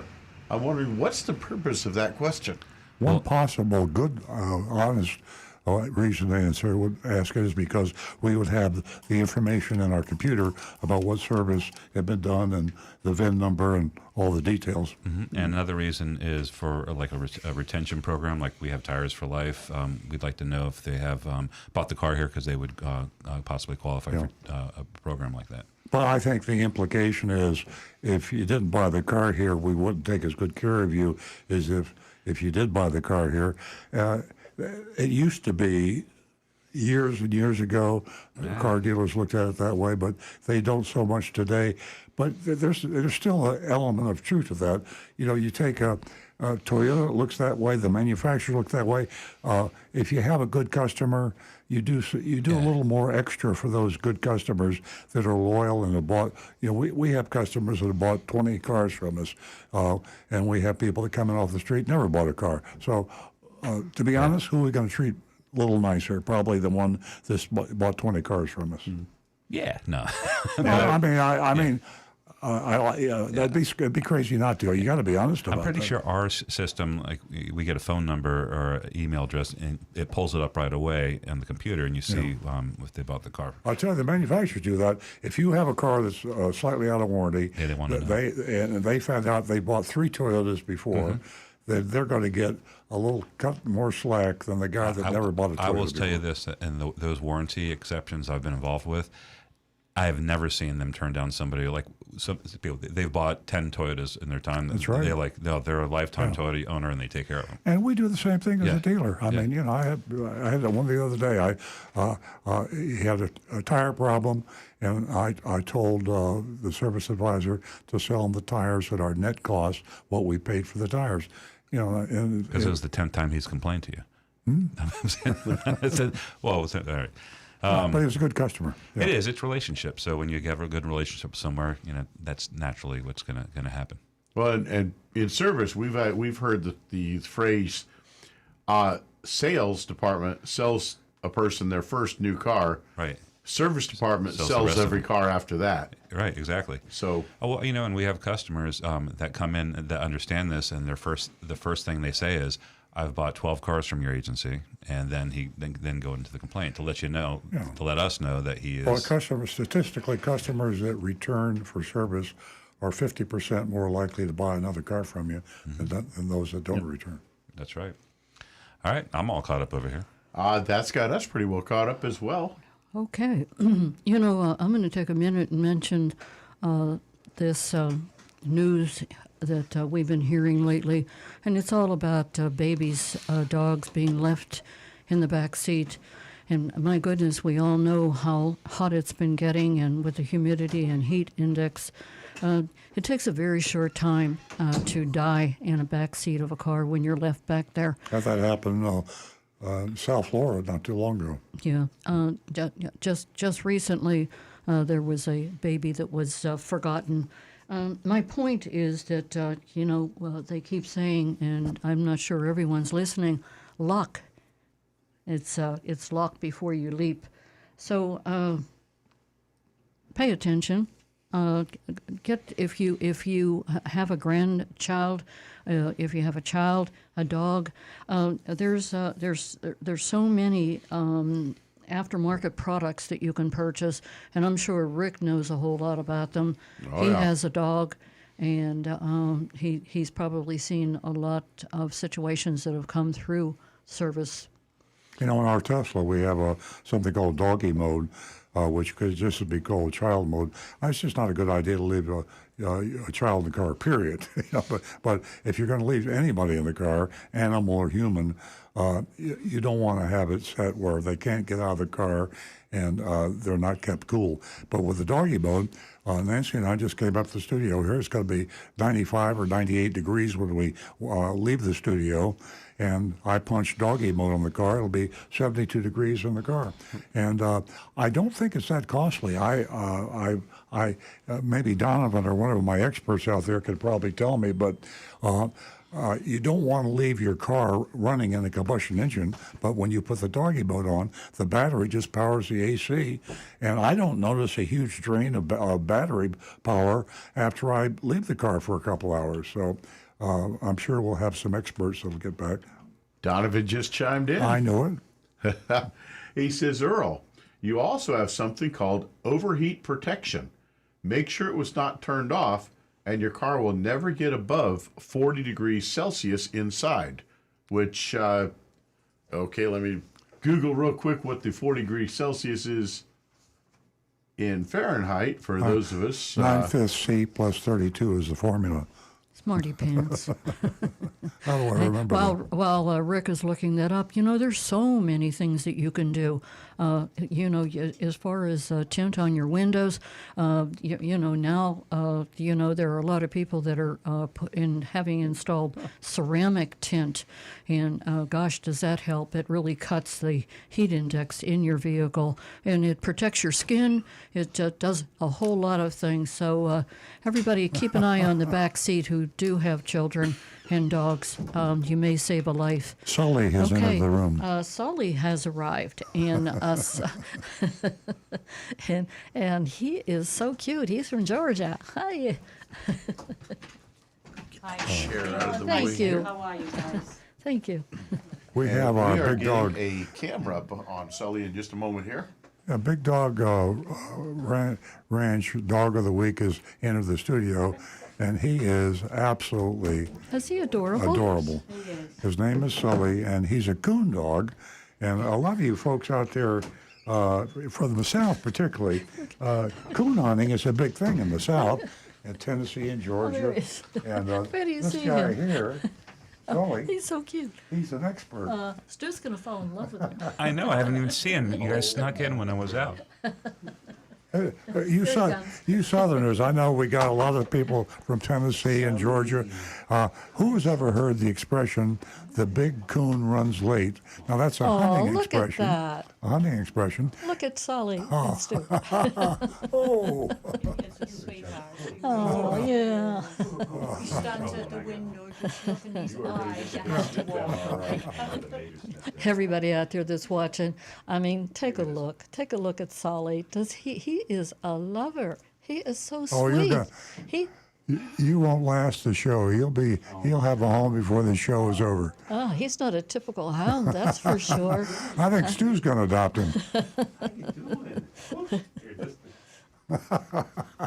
He just loves daily exercise. He just loves he loves the water. He is just the perfect. What are you going to do, Stu? I have Are you fallen in love with adopting? Sully. I think there's a connection. You know, my old dog Sully, who we lost in 2020, and the memorial garden at the Big Dog Ranch Rescue is named the Dolly and Sully Stewart Memorial Garden, and so this is the only other dog other than my dog Sully that I've ever met that was named Sully. No, you're right. You named after Sully, the pilot that landed. That's right. Oh, yeah, that's what I did. Landed in New York Harbor. Land on Hudson River. Oh. Hey, do you have something to say? I have the microphone right here. Hey, Shelley, you have the biggest personality of any of the dogs. Can so you far. imagine folks out there cuddling with Sully? love you, Look at Sully. He just loves his belly rubbed back to me, and 'cause scratched and Here, his let's do this ears. again. His ears rubbed. Look at those eyes. Look at that tongue. You're a superstar, Sully. Great tongue. Hey guys, Great tongue. are yeah. you a hound lover out there? Sully's your dog. Hey, kisses. Very good. Hey, Sully, did you ever catch a coon? Really, tell me the truth. This dog's never caught a coon. This doesn't have the killer instinct. This is a very special, affectionate coon. Well, they don't catch them; they tree them. Oh, they just tree him? Yeah, Okay. yeah. I don't They know. run He 'em up the probably. tree. He looks like he could catch that. he's fast. Oh, he is fast. I can tell right now that he's got some serious fast dog musculature. Hey, listen, while Sully is over there giving Nancy love, let me tell you something. As our sponsored pet, our sponsored dog, we're going to take care of the adoption fees for anybody who adopts Sully through us. And you can do that by calling the show or texting the show or going directly to Big Dog Ranch Rescue. Their website is bdrr.org. And you can go, there's contact information there, so you can call them or text them. Oh, Sully's getting a little rambunctious over there. And they'll get right back to you. There's also, they list all the dogs that they have for adoption out there, and there's hundreds of them. So you can scroll through the webpage and see if there's another dog. But I'm telling you, Sully is, Those paws. he's a winner. While we got your attention, while you're looking at this dog and feeling generous, take a look at Confessions of a Recovering Car Dealer. That's Earl's book. It's all the dirty secrets of the car business. And when you buy it, all the proceeds go directly to Big Dog Ranch Rescue. Yeah, you go to Amazon and you buy this book. You got yourself a handbook of how not to get ripped off by a car dealer, and 100% of the proceeds goes to Big Dog Ranch and doggies like Sully that we show every week on this Fine Homes, and we support. We're big supporters of Big Ranch Rescue. They're the largest no-kill shelter. We don't euthanize our dogs. We keep dogs for years, if necessary, until we find a home. And Sully will not last years. Sully will be gone today, so hurry up. This should be adopted by Josh Stewart. your son and my brother. He's thinking about a dog, and I'm just this. Oh, yeah, I have not perfect. met this. This dog is so gentle. This dog melted like caramel into my arms. But listen, this is live right now. But the show stays on YouTube and Facebook, so you can share it. So if you have a friend or somebody you know looking for a dog, or you think they need a dog, send the video that we put up. It's at 9:25 a.m. So find it like towards the end of the show, and send the link to your friends, because I'm telling you right now, you guys want this dog. There, that's my sales pitch. Okay, Shelley, it's a done deal. I guarantee you're going to find a home real soon. And a good home, because we screen, all of our applicants. Yeah. It's like adopting a child. We want to be sure that you're going to take care of Sully, and that you're responsible, and that your home will accommodate Sully, and that you're going to give him a lot of love. So be sure you love dogs, and you got one to love there, because you can't beat Sully, the coonhound. He's 2 years of age, by the way. 2 years old. He's 2. Oh, he's only two. He's a only baby. 2. Yeah, he's a baby. He's a only big 2. puppy. Yeah. And he's great with kids and other dogs, and as you can see, people. Yeah, absolutely. he's a people lover. He is a lover. And he's a Georgia boy. He wants to dance with you, Yeah. Peg. He wants to dance. He wants to dance. Put the music on. We can do that in post-production. What was it? Somebody at Big Dog Ranch mentioned that he's like biscuits and gravy. Oh, yes. It's a biscuits and gravy type guy, aren't you? Yeah. Oh, wow. He really, really is. You can see those eyes. Well, what a winner. Well, thanks for bringing him in. Where did he come from? He came from Georgia. He can't. I had to be Georgia. I had to be Southern. He's Yeah. going over to So wait, are we still live? What, did you turn us off, Sally? No, we're still in the air. Oh, okay. All right. I wish you were in the studio. You're not going to believe this dog. Yeah. He is amazing. If you're driving in your car right now and you're going, "What the hell's going on?" Go home and pull up the video, and So much Rick still has energy. the camera on Sully. And he's in Building C. Building C at Big Dog Ranch Rescue. Yeah. Okay. To adopt the featured dog of the week, I'm sure Stu already told you, you can go to Big Dog Ranch Rescue. You can go to Big Dog Ranch Rescue website, and there you can view Sully and so many other dogs. But Sully has certainly energized our studio this morning. He was a real highlight. Exactly. I wasn't I expecting. think I'm not sure. He may be going home with Stu, but I'm not sure. Oh, none of that. But I don't know. Probably not. Probably not. I have 3 dogs at home right now. Wow, But, you you have a know, house full. But one's only temporary, because one's going up to New York with Maggie in a couple of weeks. Oh, she's So- still there. Yeah, so we'll have 2. So who knows? How do we think about it? You have a full house. Yes, I do. All right, thanks, Bernadette. All right. Thank Okay. you guys. Good luck, Thank you so Sully. much. Good luck. You don't volun- need good luck. our volunteer You're too from Big adorable. Dog Yeah. Ranch, she comes in every week and does a great job. Have a wonderful weekend. Bless you. See you. Thank Bye, you. Solly. He's ready. I wish I was that happy. What? I wish I was as happy as Sully. Yeah, Sully was definitely I very mean, happy. that's the reason you need a dog, because I think we wouldn't even have to have psychologists or psychiatrists. Just give somebody a dog. Someone's got a problem and they're depressed, give them a dog. Well, therapy dogs are a real thing, Oh, they absolutely. have real dramatic effects on people that need, especially people with anxiety disorders and things like exactly. that. Yeah, and it's just amazing. You said it. You're on point. Dogs change your life. Yeah, For that'd be an sure. interesting study.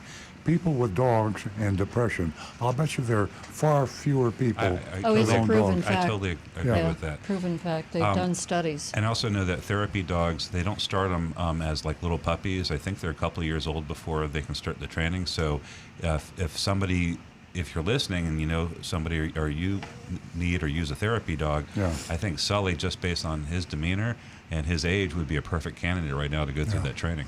I saw a picture on Facebook the other day that just brought tears to my eyes. They had a bunch of therapy dogs in a chemo treatment center for children, and all the dogs were looking at the door because the child that they were therapy for was having the chemo, and when they came out of chemo, then the dogs were there, Right. and they were just sit there looking at the door, waiting for the child to come out. Oh, that's so sweet. How sweet. Yeah. Okay, folks, we are going to get to the mystery shopping report. And as usual, you definitely can vote. We definitely appreciate you voting. You're a big part of the show, as I say, every week. And you can do so by texting us at 772-497-6530. That's 772-497-6530. Our mystery shopping report comes from Sutherland Nissan, right there in Vero Beach. So Vero Beach, listen. Florida. It's just a little north of Buckle your Palm Beach County, seatbelts. and about 25, 30 miles, 40 miles, something like that. Yeah, it's about an hour East coast from of Florida, yeah. Jupiter.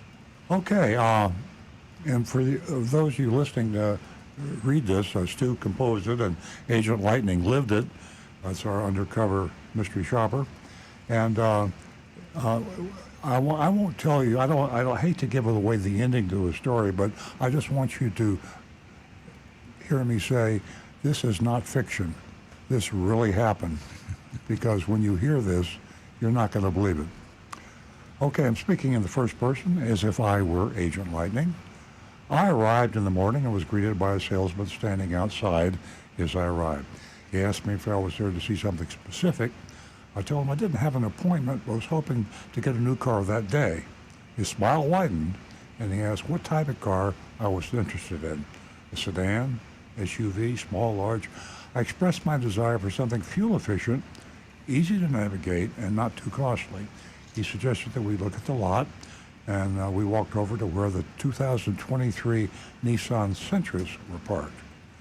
I noticed that none of the cars had window stickers.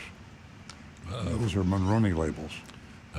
None of them displaying their prices. When I asked about this, he replied that the price listings were inside the vehicles, not on the windows. Like, duh. I mean, like I should have known that. Well, of course, our regular listeners know, and I think a lot of people know, that it is federal law that mandates that the official factory sticker, also called the Monroney label, must be affixed at the manufacturer, by the manufacturer, when the car is built, and cannot be removed by anyone unless, other than the customer. Now, you don't literally have to remove it, but the customer has to say, please take off that window sticker. I just bought this car. That's federal law. So the salesperson was just nonchalant and said, hey, of course there's no window stickers on the cars. We put them inside the cars. When I asked about this, he replied that the price listings were inside the vehicle, not on the windows. After perusing the lot, I decided on the Sentra. He asked if I wanted him to get the keys. I said yes, and he headed inside while I continued to look around. Upon his return, he insisted on showing me the spacious trunk before we headed out for a test drive. That's curious. Can fit 3 bodies in there. Agent Lightning just texted. She said the ones I saw were all laminated and tucked in between the driver's seat and middle console, so not even really visible. Wow, hard to believe. The Monroney label was laminated and lying on the seat. The MSRP was $21,490. The addendum was also laminated. It added $10,000 for things like paint protection. $10,000, that's a biggie. $10,000 extra for things like paint protection, microbial interior spray. That's a throwback to the COVID days. Nitrogen-filled tires, good old nitrogen. The air you breathe, by the way, in case you haven't checked on this, is 78% nitrogen, so they're putting air in your tires. Etch, it's a theft deterrent, glass etch, and a bunch of other stuff that will be banned by the new rules proposed by the Federal Trade Commission. So that's got the dealers all excited, very unhappy about some of these junk fees and useless overpriced accessories that are packed into the price of cars. During our short test drive, we drove up US 1, made a U-turn at the first red light, and then returned.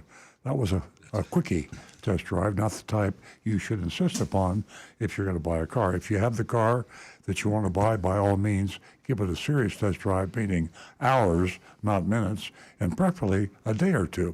Drive that car in the same circumstances that you would drive your own car if you had owned that car. That drive, you didn't learn anything on that drive. Yeah, no, All you learned was it runs. Yeah, exactly. On the way, he asked me if I planned to trade in my current vehicle. I told him no, that I would also need a new license plate. I explained that we currently had 4 drivers, plus one on a permit, and only 2 cars. He quickly agreed that the Sentra would be the perfect addition to our fleet. Back at the dealership, we sat down at his desk where he asked for my driver's license and finally introduced himself as Marco. After making a copy of my license, he inquired about my credit score, asked if I planned to lease or finance.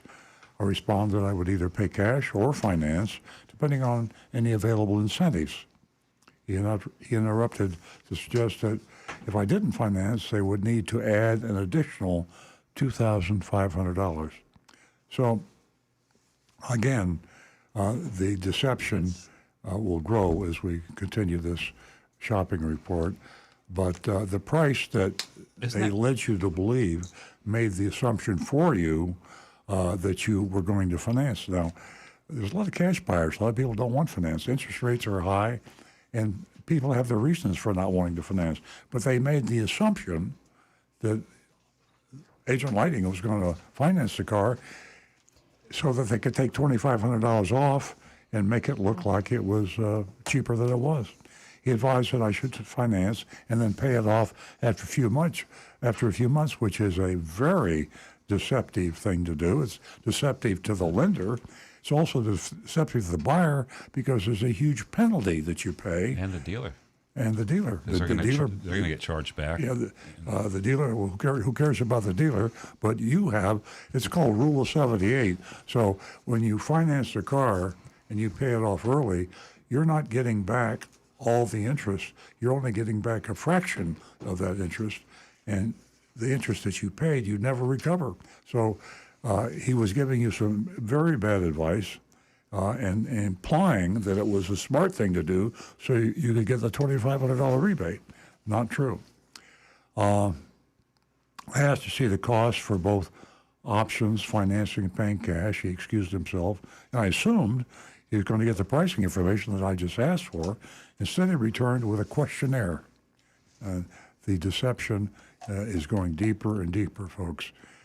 The questionnaire wanted to know how I intend to purchase the car, my credit status, military service. There's something rotten in the state of Denmark here. Recent graduation. Now, why would they want to know that, etc.? After I responded no to all the questions, he left with a completed form. Upon his return, he presented me with a sheet detailing the cost. The market value selling price was $31,490. But there was a discount of $10,750, which made their adjusted price $20,375. Now, I know you're getting dizzy with the numbers. If you were buying from Sutherland Nissan, you'd be dizzy too, and the numbers are coming fast and furious and deceptive.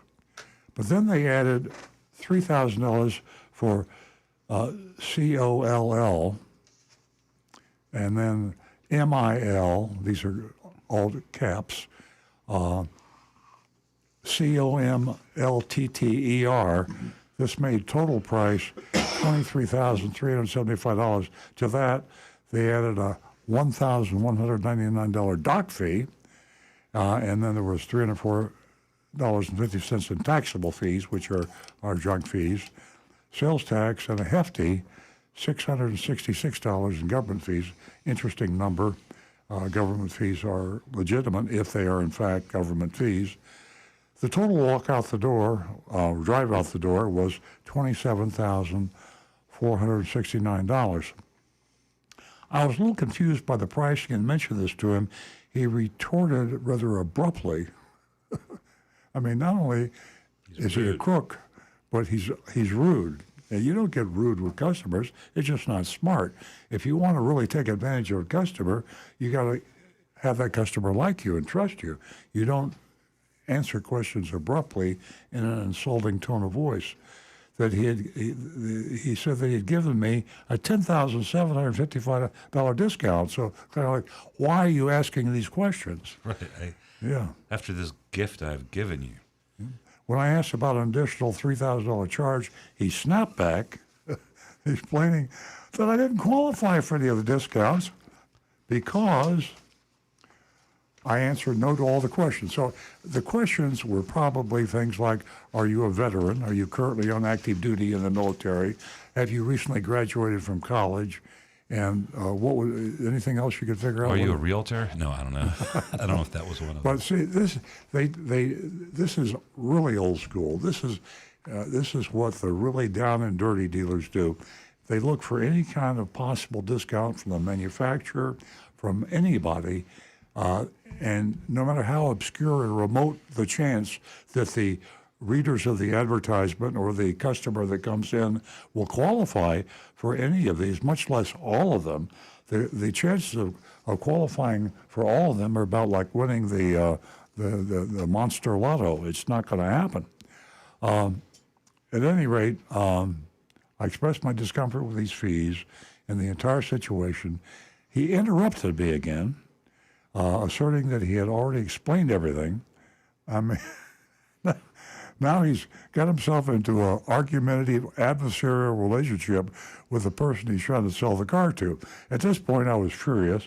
I stood up, told him to forget it, and walked out. Now, Agent Lightning literally did this. She told us after the shopping report she was mad. that she got so mad, she just got the hell out of there. I mean, and she's a pro. I mean, she has shopped a lot of dealers. It's amazing what she's like. Had every kind of a treatment, and I think it's the first time she's ever lost her cool. She just stormed. She's gotten angry before because she's had. Yeah. I mean, she's had like managers just confront her. Yeah.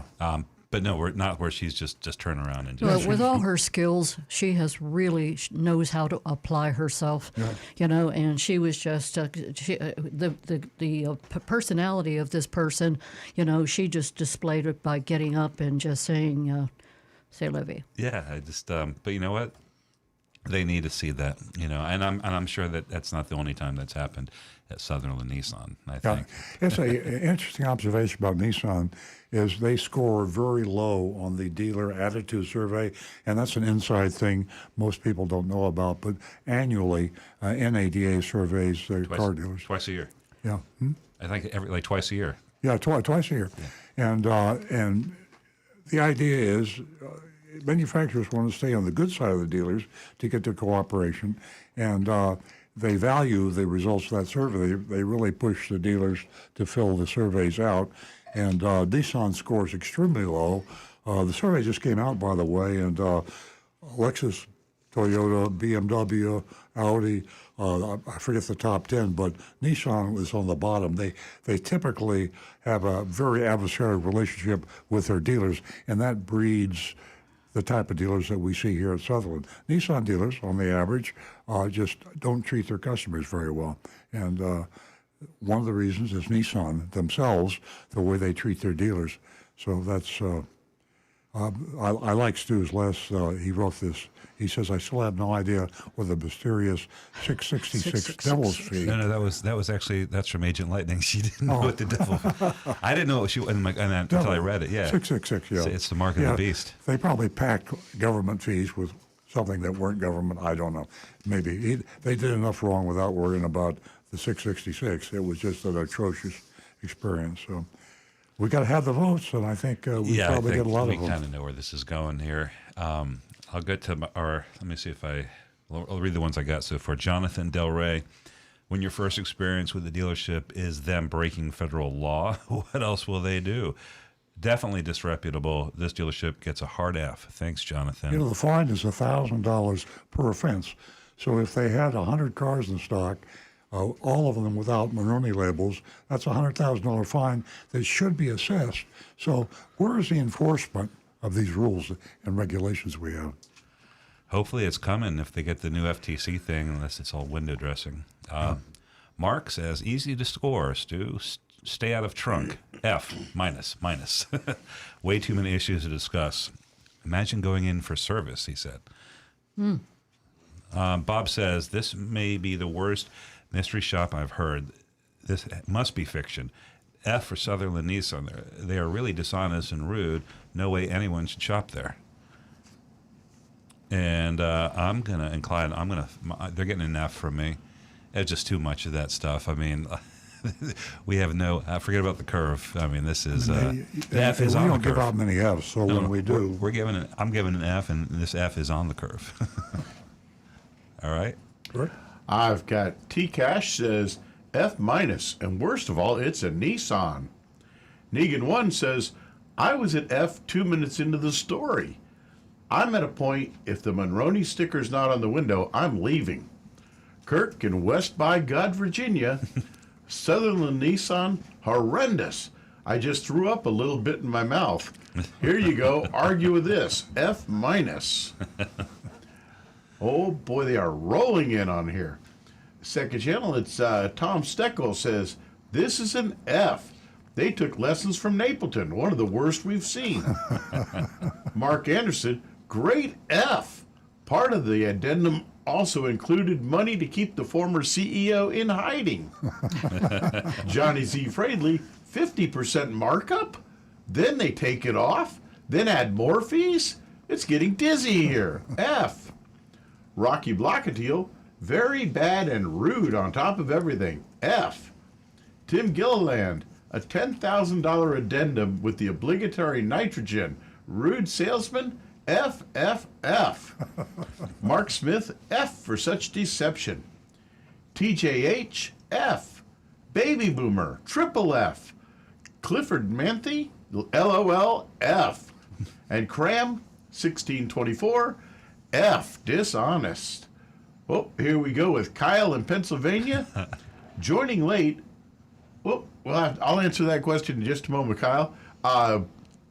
For me, F. Yeah, it's too easy. Don't even need to explain it. That's an F. Do I even need to ask Nancy? Nancy's giving him an A. You're not going to take my mic away from me, are you? Agent Lightning, you and I, we got to do a mystery shop together. Oh boy, I could have some fun. Boy, could I have some fun. On a serious note, I just want to share what I've talked on the air about, and that's Senator Mike Monroney. And, you know, the sticker didn't even exist in 1958, but because of him, there was a law passed in Congress, the Monroney Act, and there is a serious fine, if not jail time, for this outrageous way of doing business. And, you know, this mystery shop could have gone sideways. I know Agent Lightning, and boy, did she handle it well. Rudeness, disrespect. I'd love to have somebody go back and mystery shop this place again just to see how they fare. They have stirred my curiosity, and for that, I give them an F. No, we don't give Fs out lightly. I usually raise the score because I remind everybody about grading on the curve. But let me tell you something: curve or no curve, that's an F in spades, and I totally agree. Do we have any? Hopefully, we have Nissan dealers on the recommended list. I'm going there right now, as a matter of fact. I mean, it would be and terrible. Jonathan's going to have some fun with that too. I'm on it. I'm like, do it. That's one of the reasons that we grade on the curve, because if we were grade on an absolute basis, we'd have brands, and there would be no dealers to buy from. So you have to have some dealers to buy from, and you just have to be very, very careful. Right, so here's what we have. We actually do Auto Nation Nissan in Pembroke Pines, Florida, as a C+. H. Gregg Nissan in Delray Beach got a C. Coral, maybe we were on a generous, like one of these like really grading on the curve sort of things. But then there's a bunch of D's and D minuses, and Sutherland's on here already with an F. So, they already had an F. Oh, I forgot about that. You know, I wonder if there has been anyone that's ever leaped across the desk at a salesperson or flipped a desk over. Has anyone really ever gotten... The way to find out is if you go to this dealership, and if there are signs that say, we will not tolerate any violence or threatening language or curse words, Yeah. because usually an incident will prompt a sign. They have a sign like that at Cleveland At Cleveland Clinic. Clinic, I thought, what the hell happened here that had to put these signs up over the whole hospital? Well, I have my sign that I travel with. Do So you? if you want me to abide by your sign, you got to abide by mine. You have- We can do this the easy you bring way it or the out the hard back. way. Yeah. It's You hilarious. know, I think we've got a couple of minutes here, and Nancy's brought up the blog I've written up about, here it is right here, the nature of the beast, and if you'll hold that up. The reason I mention that is we're really hard on dealers, and even the dealers we pass, we're highly critical. And let's face it, the Gallup Annual Poll on honesty and ethics in professions, they've been doing that for 40 years, and car dealers are always at the bottom. But because I've been around so long, and I started the business in 1968, I saw, and I learned from my father too, the way this happened. And the reason you have dealers like Sutherland, and you have dealers that are not as bad as Sutherland, but they're still pretty bad, the C's that we give are for dealers that don't do a very good job, but we have to give them a C because we grade on the curve. This all happened because the manufacturers over-dealered. The manufacturers, you go back to Henry Ford, when he invented assembly line mass production, suddenly he could build cars real fast. But you couldn't sell them that fast from the manufacturers. Back in those days, the manufacturers sold cars directly. Then they discovered mass production, and they wanted to grow, and they were insanely competitive amongst themselves. So General Motors, Ford, the original Chrysler Corporation, all these big manufacturers were just at each other's throats trying to sell more cars. So they set up car dealerships all over the United States, and they had them on like a one-year franchise, and they put car dealerships on every corner. They're like gas stations and banks.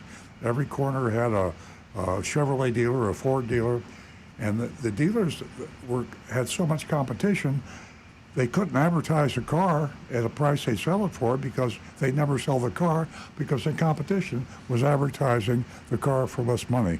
So that's what turned the dealers into lying, cheating, stealing, misinforming, deceptive advertising, bait and switch, and that's what we have today. It's a sad statement on the development of why what happened exists today, and why we're going back at the very beginning of the show. The subject came up, a call came in about did we really believe that cars would be sold directly by the manufacturers, and did the manufacturers want to do that? Well, they do. They just don't want the dealers to know about it because they need us right now, and they need to keep us happy and pacify us. If we became aware that they're going to take away our franchises and sell the cars that we sell directly to the customers, there'd be a huge amount of battling between the dealers and the manufacturers. Okay. Hey, Earl. Got one other question to Kyle in Pennsylvania. He got in a little late today. He says, new car prices are still MSRP minimum, but trade-in values are plummeting. Isn't now the worst time ever to buy a new car if you have a car that you need to trade in? Kind of. It's a misunderstanding, and I see the headlines too. Used car prices are coming down, but they went up so high that your car is still worth considerably more than the equivalent car at that stage before COVID. So when COVID came in, the prices of used cars soared and new cars soared. Now they're at the top of the curve and the prices are coming down. That's what's coming down. But if you bought a car, if you have a used car that you bought 4 or 5 years ago, that car is worth far more today than it would have been had we not had COVID. So you can still get, relatively speaking, a really good price on your car. If you have a lease car that you took out during the COVID issue, same thing. You're still going to you can get more for the car than what the residual value or the purchase option price is. So you're in good shape used car wise. And Bruno from earlier, he came back in to explain What he meant was that he bought a 23 Camry TRD and a white 23 Camry TRD. He's upside down it a little bit right now, but he's wondering if, since it's a popular car, would he be able to get a reasonable enough price of it to cover most of that negative equity and leave him almost breaking even on the price? He's in a better shape with a TRD. That was kind of it's a unique kind of car. It's like he doesn't have a run of the mill Camry. Now that's not going to mean he's going to get the same premium that he paid over an LE Camry on the trade-in, but it would be recognized. I mean, you get a little. You'd be on the. I think if it's in good shape and all that, on the higher end. We don't know what the negative equity is, so it all depends. The thing you do, you take that Camry and you shop it. You go to Carvana, you go to CarMax, you go to Vroom. You go to Toyota dealers, shop it around. I mean, you're in the driver's seat. I mean, it's a seller's market. You're the seller. And instead of 3 or 4 prices, get 8 or 10 prices. Used cars are still in high demand, but the prices have come off the highs, but they're still much higher than when you bought that car. So you're in a good position. Excellent. Okay. Okay, folks. I think it's time to wrap it up.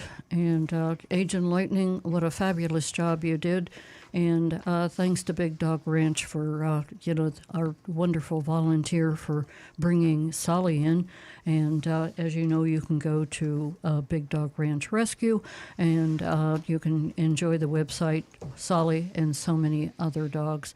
And, of course, the panel here is certainly phenomenal. And we it's forgot great. to mention that you can foster dogs there too, meaning keep them for a couple of weeks. We ask that you do this if you can't adopt the dog, and a lot of people have good reasons, but you can free up some space at Big Dog Ranch so we can take in more people, more dogs. And when we take a dog in, we're saving lives, because a lot of these dogs were to be executed, euthanized. Yeah. A lot of shelters have a 30-day, 60-day, 90-day, some limit, and they won't keep the dog beyond that, and then they euthanize the dog. So they call Big Dog Ranch. We take them all. We don't euthanize dogs. So we have a space problem. If you want to foster, Sully, I don't think you're going to be able to foster Sully, because he was such a cutie pie that he'll be adopted He's immediately. not going to be around. If you want to help out Big Dog Ranch, just say, I'll take a dog for 2 weeks, and that helps them out. And then you return the dog, and hopefully by then they can find a home. Yeah, and we help out by paying the fees. Sometimes, you want a dog and you can't afford it. We can help you on that. And don't forget, you can go to Earl's book. You can go to Amazon, and you can pick up Confessions of a Recovering Car Dealer. And the cost of that book is $19.99. All proceeds go to Big Dog Ranch. Except the commission. And folks, the pictures that you're going to see online, they don't do the dogs justice. Right. Take a few hours, go out there and water, because just having Sully here in the studio, that was amazing. He is so beautiful. Yeah. And I mean, on video, he's incredible, but in real life, he is awesome. Yeah. Go out and wander around and see some of these animals. They're great. And the ranch is just great. go there. If you get a chance to see the dogs out during recess, actually, I don't know if it's recess. It might be all the time. They have a big pond, like a lake. Dogs are running in and out of it. It's like the Serengeti, but all dogs. That is awesome. It makes a great afternoon. It's a holiday every day at Big Dog Ranch. Ladies and gentlemen, we've come to the end of another show. We thank you for joining us this morning, and I think we had more calls, Jonathan. I think it was a record. And thanks to the ladies that are listening and joining us also. Everyone have a great weekend, and we'll be right back here next Saturday morning at 8 a.m.